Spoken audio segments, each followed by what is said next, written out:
les chaleurs. Vous avez suivi ça de près, Elena Morna, sur la question de l'Ardèche qui est en proie aux flammes ce soir. Qu'est-ce qu'on peut attendre dans les prochaines heures? Est-ce que le vent est plutôt favorable ou défavorable pour les hommes et les femmes qui se battent en ce moment même? Alors, il y a toujours du vent, il va y en avoir encore, du vent sensible. Je ne sais pas si ça peut aider ou pas, mais le vent va tourner. Là, en ce moment, on a un vent de nord, un vent de terre.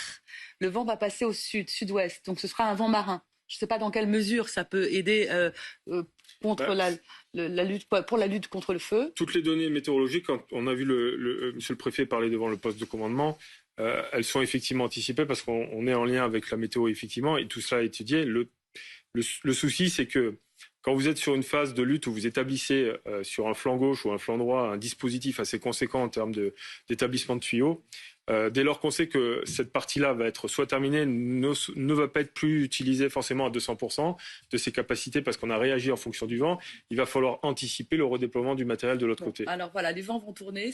Au lieu d'avoir un vent de terre, vous aurez un vent de mer, un vent marin, peut-être porteur d'humidité. Si ça pouvait le repousser dans le brûlé, au moins on serait tranquille. Voilà.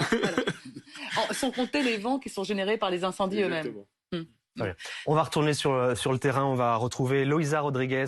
Bonsoir madame, merci d'être en direct avec nous sur BFM TV. Vous habitez à Saint-Privat et la commune est en proie aux flammes ou en tout cas menacée. Racontez-nous un peu comment s'est déroulée votre journée, comment vous êtes rendu compte que des incendies s'étaient déclarés dans votre secteur.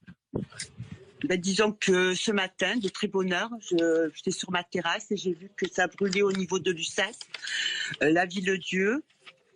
Et vers 10-11 heures, j'ai vu les pompiers qui montaient, donc ça brûlait aussi vers Saint-Julien-du-Cerf, le Chambon et au-dessus de Saint-Privat.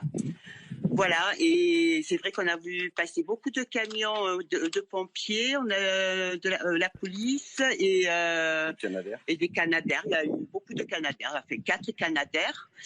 Et là, je suis sur ma terrasse et je vois que ça brûle toujours au niveau de Lussas. Le feu a repris, il y a quand même du vent. Donc, ce qui n'arrange pas du tout le problème. Et c'est vrai que ça continue toujours à brûler. Mais vous avez pu rester chez vous ce soir? Oui, parce que moi j'habite dans un village en fait, au milieu en fait.